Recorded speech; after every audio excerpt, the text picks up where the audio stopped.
Years ago, when I was still a teenager, my friend Justin and I would often go longboarding at night, as my friends and I were quite the night owls. We loved the freedom of almost never seeing another soul on the roads or the paths we frequented. Even when using main roads, it would be very rare to see a car out so late in such a rural area, and you could see and hear them coming from very far away due to their headlights and the noise of the vehicle disrupting the peaceful silence of the night. We were really into it at the time and would often ride our boards for miles and miles, sometimes not arriving home until the sun was up. One particular night, we decided to ride a few miles away from our usual back roads to take one of our favorite hidden routes. It began with a narrow, paved path that was the only piece of land separating two sides of a long lake. It would often sink under due to rain, and we wanted to seize the opportunity to use it before it rained and went underwater again. It was roughly 2 miles long and was extremely relaxing to ride through due to the scenery. After making it to the end of the lake, we decided to continue moving and turn into a very close path that led directly into a densely wooded wilderness preservation area. As we came up to the first hill, we looked down at the bottom into the darkness. We both noticed what appeared to be a tiny moving ball of dim light down there. It moved so strangely, and it was extremely difficult to make out what it was. Rather than shine our flashlight down, we curiously watched it for a few moments, whispering to each other about what it could possibly be. All at once, that small light turned into multiple blinding lights and extremely loud revving sounds, overwhelming our senses that had become accustomed to the dark and silence. Acting purely on fear, we instantly turned around and ran as fast as we could, hearing yelling and revving gaining behind us. By sheer luck, we managed to run off the path into a very dark, very overgrown hole in the side of a hill overlooking where we had just come from. We decided to hide in the natural dugout of this hill, hoping the plants and darkness would be enough to protect us from whatever was happening out there. We watched our pursuers ride up to where we had originally been standing. There were 4 men, 2 on 4-wheelers and 2 on full-sized motorcycles. They were yelling at each other about something, but we couldn't make out what they were saying due to the distance we had covered. We felt safe enough to whisper very softly to each other and speculated who these people could be. Our first thought was that they might be park rangers of some kind, although we had never seen one here in the many times we had been through. Honestly, we doubted that this county had the budget or even the desire to have anyone patrol the deep woods at night. Besides that, these men were on vehicles entirely inappropriate for the paved bike trails, and they were very angry about something. They called out to us for a while, yelling things like, "We know you're out there and we can see you, come on out." We stayed silent and decided to call their bluff instead of running. Eventually, we clearly heard one of the men yell, "Find them now!" and smash a bottle. That erased any hope we had that these were just park rangers. We watched them split up, each of them going a different way down the series of paths on their vehicles, including the path we came from. It took us what felt like ages to even move. We were frozen in terror inside that dugout, watching the lights from the vehicles travel through the woods and paths, one of them already coming full circle and passing the point he started from.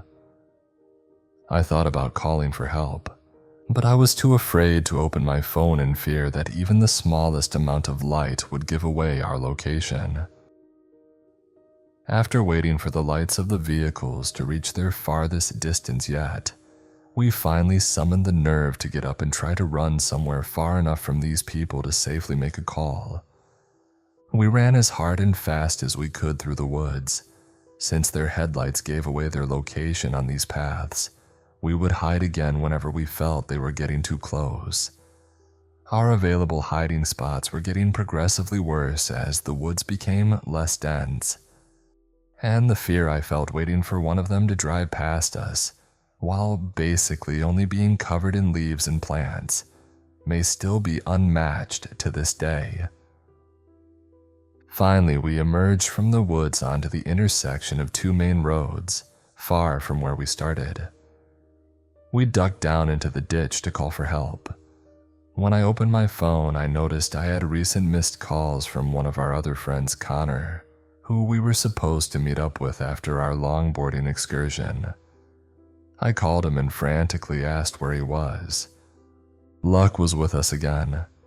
He hadn't given up on our plans despite us ignoring him, and was only a few miles away, already heading in our direction.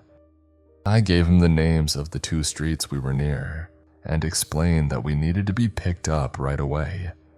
He agreed to speed over to us while Justin and I waited in hiding. Thankfully, Connor arrived before any of those men did. We bolted into the back seats of his car, yelling for him to get out of there, and he took off. Relief doesn't begin to describe what I felt being safely driven home after everything I had just experienced. After explaining everything that happened to Connor, we ended up just moving on with our night and decided not to call the police. We figured they would be gone by the time any officer made it out there, and that we would only be putting ourselves at risk by admitting to breaking the law by taking those paths so late at night. I still have no idea what happened or who those people were.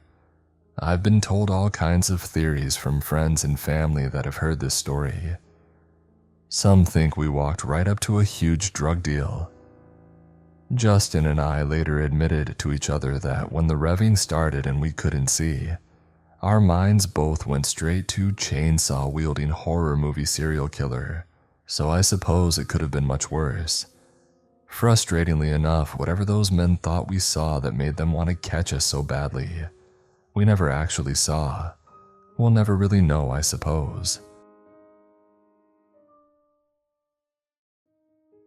This was about 3 years ago on a dark stretch of road, near a main intersection in a major city in the Bay Area.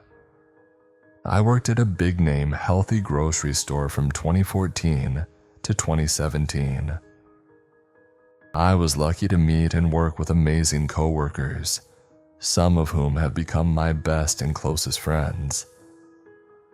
One of my best friends, Cav, is one of the nicest, most caring people I've ever met. He is incredibly generous, genuine, and warm and welcoming to everyone, sometimes to a fault. At the time of this story, I was a woman in my early 20s, and Cav was a guy in his late 20s.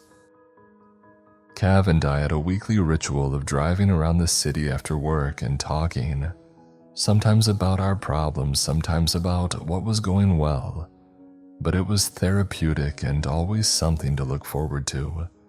On this particular night, we invited our buddy Ben to join us.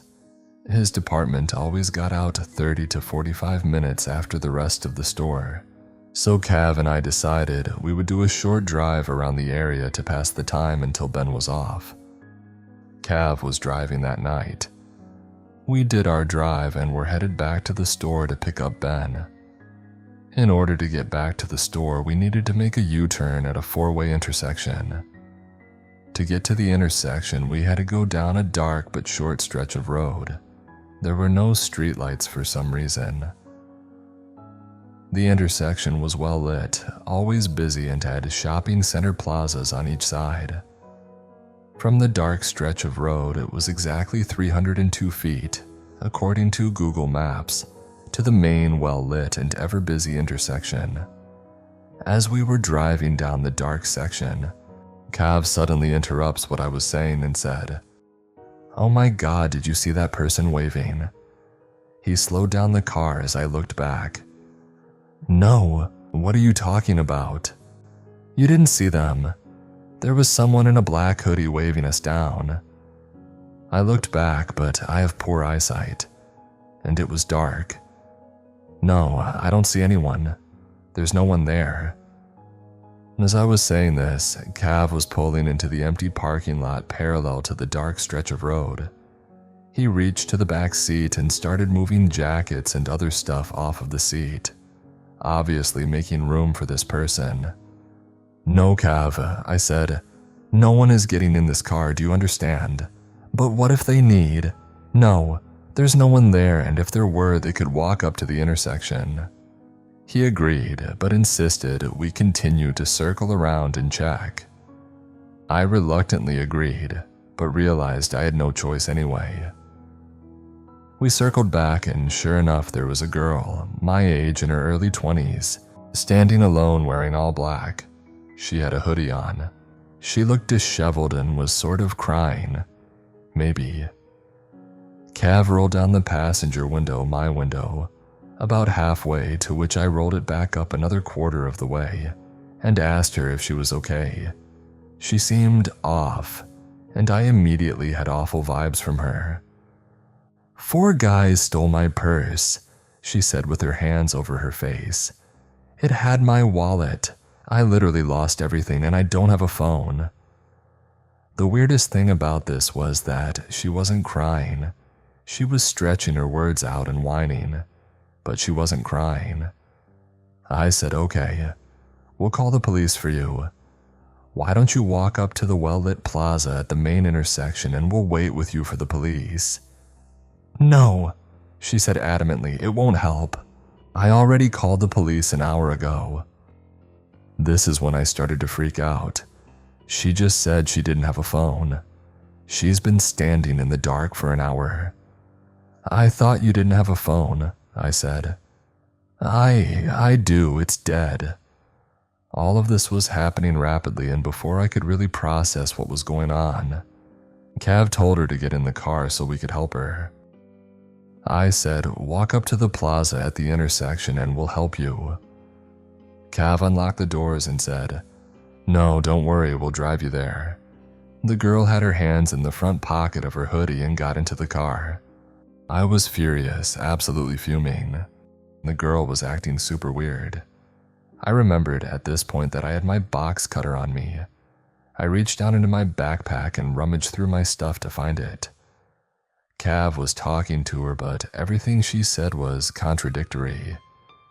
She said that she wasn't from this area and had no idea where she was, yet she told us she grew up and lived about 6 blocks away. As we were driving, she said she wanted to go to a particular bar that she could really use a drink. "I thought you didn't have your wallet or ID," I asked. I kept looking for my box cutter and looked back at her. She had a waxy complexion and looked into my eyes as if she was looking through me. It gave me the creeps. Cav was incredibly kind to her and kept saying positive things, trying to get to the bottom of what was going on. While this was happening, I found my box cutter, opened it all the way, and held it in my lap. I turned back and kept my eyes on her. She told us she had a boyfriend nearby and asked us to take her there.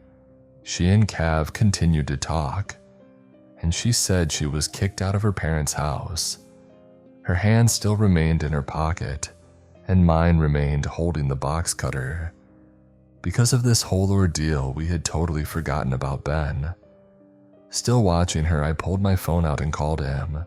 I explained to Ben what was happening, and in a matter of seconds, she went from asking us for money and alcohol and saying weird things to just wanting to get out of the car. We did not drop her at her boyfriend's house, but a few streets away, apparently, in a random neighborhood. We dropped her off, and there was silence for a few seconds in the car. "Oh my God," Cav said laughing. "She could have robbed us or killed us." Yeah, no kidding. I am 100% certain that, at the very least, she was planning to rob us. Looking back, there is so much I would have done differently, like calling the cops right away. We were lucky nothing happened, but I'm positive that there was something evil in the car that night. Girl on the side of the road, let's not meet again.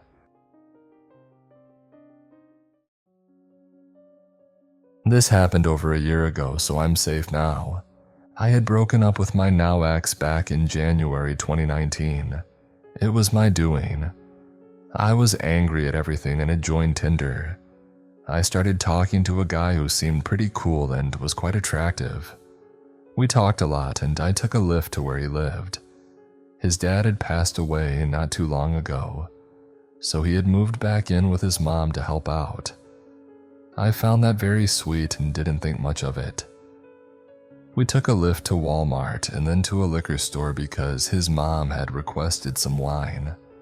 I bought a pizza to bake at their home to make a good impression and also purchased the wine she wanted, though she gave me cash for it despite my protests as I was trying to make a good impression. The home was gorgeous. They had an old-timey jukebox and the sink taps in the bathroom were installed in the mirrors. Water flowed from a spout in the mirrors. His mom was as sweet as Southern tea and seemed to like me. Cool. This guy had been messaging his lesbian best friend, C, and explained that he had helped her out after she broke her ankle. I thought, what a nice guy. We drank, had sex, and everything seemed cool. I had told him about my borderline personality disorder before we met up, and had warned him about the scars from previous self-harm incidents, but assured him there was nothing recent. He was fine with it and seemed understanding. The next morning, I had an interview at a major company's call center, and his mom offered to drive me. Such a sweetheart. I did great in the interview and was offered the job. I immediately texted this guy to tell him the good news. One day when I was home and had slept for about 8 hours, I woke up to a dozen text messages and over 20 Facebook messages from him. The messages ranged from, "Hey, how's it going?" to, "Well, it's hard to say this." As I quickly scrolled through, I saw how the messages progressed. One of them said, and I still have a picture of it, "Those cut marks on your arm, yeah. I wouldn't have dated a cutter anyway. Most of them are pathetic and need to get some serious help. Might as well keep doing that since it seems to be your only friend." What the actual hell? I blocked him. Then I posted it on my Facebook page so if anyone knew him, they could know what he was actually like. I got a friend request from his lesbian best friend, C. She filled me in. She was not a lesbian. She had just broken up with him hours before befriending me, so they were still dating when he had me over. And he had told her that I was actually the one that was a lesbian. Also, he went by his middle name. I had done a basic search with the name he provided and on his Facebook page to make sure he wasn't a felon or something before meeting him. Well, when I did the search with his real first name, sure enough, there were so many charges, including some truly disgusting stuff. He had been stalking her, pinging her phone location, and messaging her things like, "Oh, what, you're not gonna leave your house?" She had gotten the cops involved. She sent me screenshots of the messages he was sending. We talked a bit more, and while I'm not a medical professional, it was pretty clear something was wrong. He was lying, manipulative, aggressive, angry, and his moods flipped faster than mine. I offered to send her what I could of the messages in case she could use them to build a case against him. Shortly after, I got a friend request from a name I didn't recognize, something generic like Mike. Then I got a message. "Hey, it's Jay, how's it going? How's your job at insert big company name that his mom drove me to interview at?" I was freaked out. He knew where I worked. The building was secure, but the parking lot was not so much. I got pepper spray and called my dad, who has been in the police force since before I was born. He advised me not to carry a baseball bat because if it was wrestled from me, it could be used against me. But pepper spray was a decent choice. He also said that while online bullying isn't something the police can do much about, if he messaged me again, it would go into the harassment area. I was getting off work after midnight and I was scared. I parked as close to the building as possible, with pepper spray in hand. Fortunately, I haven't run into him since. I do not want to meet with him again. I've also moved since and changed jobs. If it sounds too good to be true, it really is.